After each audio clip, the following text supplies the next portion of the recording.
Fellow Ugandans, this is a statement of facts about the return of General Sejusa to Uganda. In response to some shoddy and baseless rumors and speculations about a supposed deal between the Free Uganda chairman, General David Sejusa, and the regime of Mr. Museveni, Free Uganda has decided to make the following clarifications. General Sejusa did not come to rejoin Museveni's government. Free Uganda has categorically and numerously stated that General Sejusa's return to Uganda was part of a comprehensive FU strategy to relocate to Uganda and continue its struggle for a better Uganda from the ground. The decision to come home and challenge Mr. Museveni's 30-year stay in power right on the ground and not from thousands of miles away was not taken lightly by Free Uganda. It was reached after serious reflections by the Free Uganda leadership about the implications of such a move for the overall struggle for a new democratic dispensation, as well as a politically stable and economically prosperous motherland. Prior to the departure of the FU chairman for Uganda, Free Uganda executives were fully engaged in a serious debate which involved a number of FU activists, supporters, and sympathizers. A collective decision was eventually taken, endorsing the move to relocate and confirm that General Sejusa would lead the homeward journey to be followed by other executives in due course.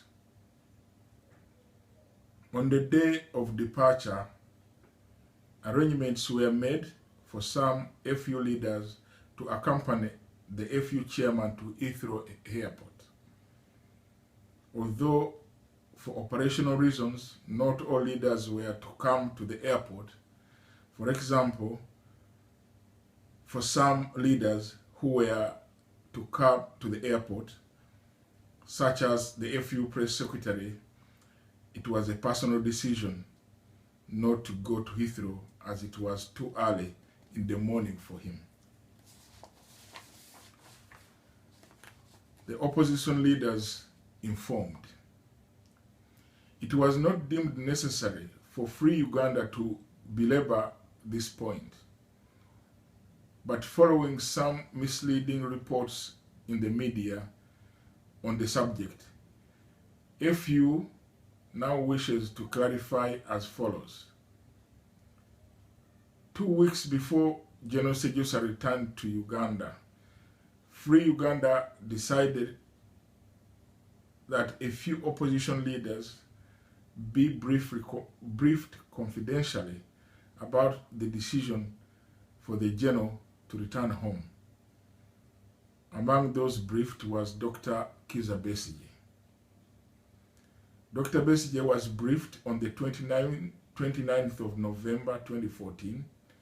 His reply was that he needed more time to think about the news.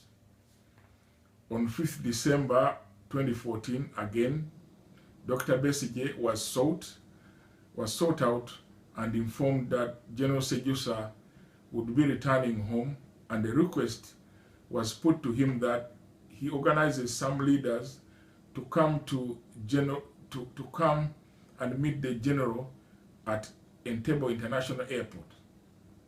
He was specifically briefed that if they did not, the government of Uganda would try to hijack the event and twist it to cause confusion. Indeed, this is what happened. Dr. Besigye responded that he did not understand the intention of all this, and he suggested that the general waits and they, Dr. Besigye and General Sejusa, first meet in London in January 2015. However, Free Uganda went ahead with the return arrangements.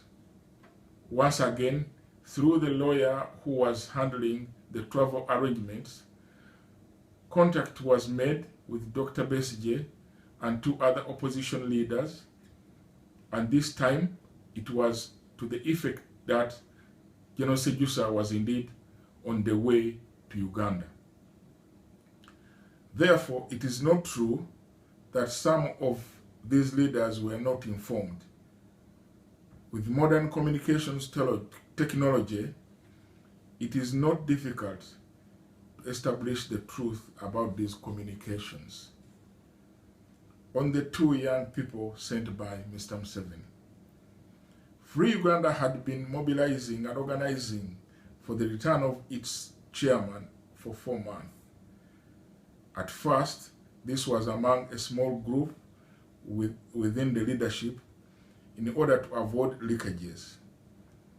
But with time, other leaders and activists from inside Uganda, other parts of Africa, and even Europe joined in the strategy discussions. Indeed, some details of these intense deliberations and consultations have appeared in the press both at home in Uganda and abroad. As this went on, Mr. Museveni's intelligence picked it. Free Uganda has since come to learn that what bothered Mr. Museveni most was that General Sejusa and his Free Uganda Liberation Platform were building serious capacity aimed at using all means necessary to force themselves back home and free Uganda from decades of misrule. Free Uganda and General Sejusa in particular had made it known to all that if they were not allowed to enter Uganda via a peaceful route, then they reserved the right to apply the relevant constitutional provisions which permit citizens to do all that is necessary to achieve freedom. Hence, sometimes towards the end of November 2014, 2 young people were dispatched to London by Mr. Museveni to warn General Sejusa against using violence to force his return. This came to the knowledge of General Sejusa, who briefed Free Uganda executive members. The 2 young people were Miss Janet Anyine and Mr. Michael Katungi. The message they carried was simple. Mr. Museveni said that he had heard that General Sejusa wanted to return. Through his emissaries, he stated, and I quote, "But we hear you are mobilizing the youth to force your entry," unquote. According to the 2 young people, Museveni is reported to have used this expression, and I quote, "Ngu noyenda kutoya," unquote, meaning Sejusa wanted to try the Burkina Faso way. His message was only one,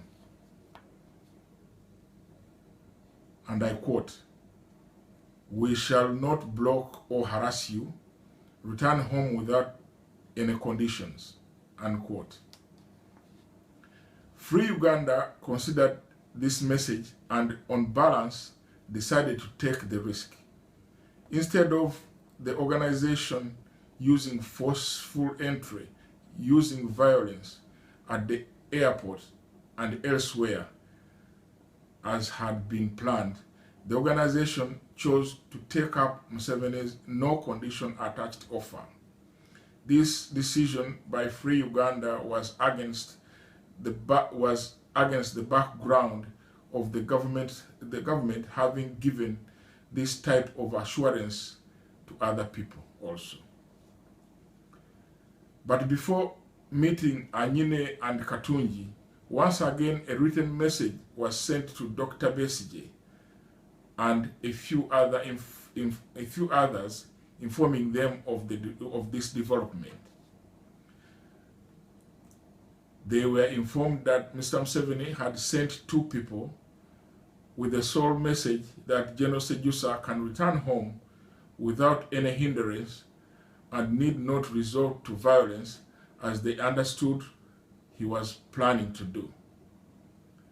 And that if he chose violence, then the government had no choice but to deploy heavily again, like it did when the general first went to London and then attempted to return in 2013. This is the written reply of Dr. Besigye, and I quote, "Hi Ndugu, that is a positive development. Cheers," unquote. There are other areas we do not want to go into, but for the sake of putting the record straight, Free Uganda requests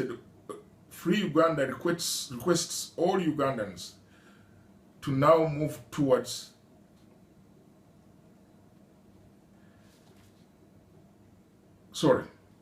Free Uganda requests all Ugandans to now move forward and ignore these diversions.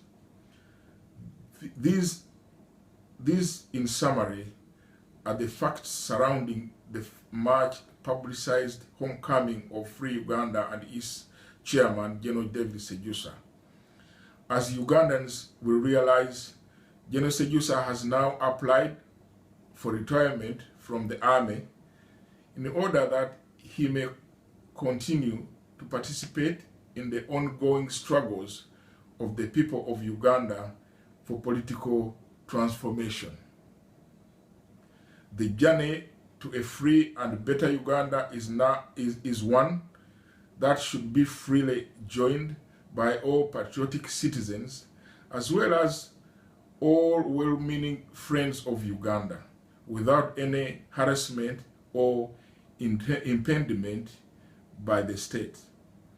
It is the constitutional right of all Ugandan citizens to partake in the political process of their motherland, without fearing that they will be persecuted or dehumanized by those in power. Free Uganda seeks to provide guidance, leadership, and empowerment to the people of Uganda so that they can seize the moment and free their country from decades-long bad governance and misrule. It is for this noble purpose that Free Uganda has relocated to Uganda from the lands far away. That is the end of the statement read to you by Major Tom Kibi on behalf of Free Uganda.